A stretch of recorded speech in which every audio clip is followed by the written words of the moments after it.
পরে আমি কি করব, আর একটু ময়দা লাগবে, তেলটা একটু বেশি হয়ে গেছিলো।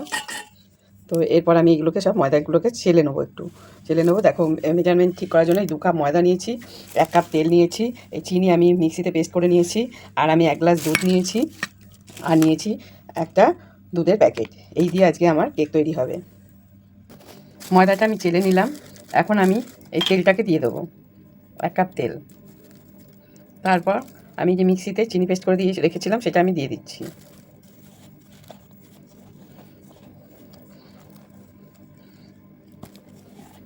যতটা ময়দা ঠিক সেই পরিমাণ চিনির গুঁড়ো দিলাম। একটা মাপ অনুযায়ী না করলে চলবে না। এখন আমি এই যে দুধ নিয়ে রেখেছি সেই দুধ দিয়ে এটাকে মাখবো। এখন আমি একটু বেকিং সোডা দিয়ে দেবো, বেকিং সোডা, আর একটু বেকিং পাউডার,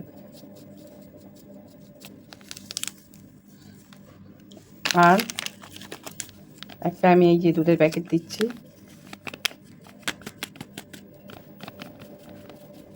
এটা টেস্টের জন্য, এটা না দিলেও হবে, এটা স্কিপ করে যেতে পারো। আর দিচ্ছি একটা ছোট কফি, এটা কালারের জন্য।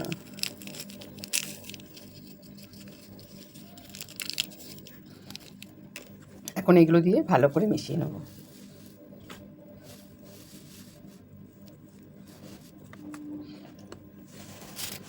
আমি ড্রাই ফ্রুটগুলো এগুলো এর মধ্যে মেশাবো কিছুক্ষণ পরে। আগে এটাকে ভালো করে আগে মিশিয়ে নিই, তারপরে এগুলোকে মেশাবো। এটাকে মানে বেশি ঘন করলে চলবে না, মানে এমনভাবে করতে হবে যাতে একটা লেই ভাব থাকে। তো দেখছি ঘুরিয়ে আসছে, দেখো খুব ভালো করে আমি একদম মিশিয়ে নিয়েছি, একটাও কিছু নেই, কোনো গোটা কোনো জিনিস নেই, দেখেছো তো? খুব ভালো করে মেশানো হয়ে গেছে। এখন আমি ড্রাই ফ্রুটগুলো দিয়ে দিচ্ছি, কিছুটা উপরে সাজাবার জন্য দেবো। আর এই যে টুটি ফুটির মধ্যে ময়দা মাখিয়ে নিয়েছিলাম, এগুলো আমি এখন দিয়ে দিচ্ছি, আর কিছুটা উপরে সাজাবার জন্য দেবো।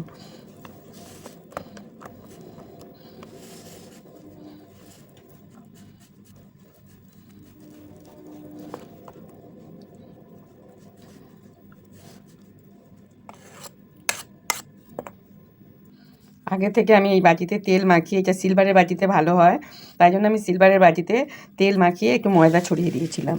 এখন আমি এইটাকে ঢেলে দেবো।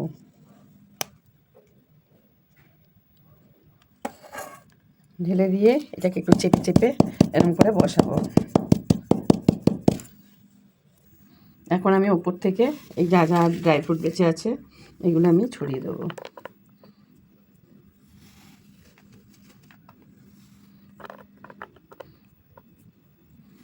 এটা উপরে ছড়িয়ে দিলে দেখতেও ভালো লাগে।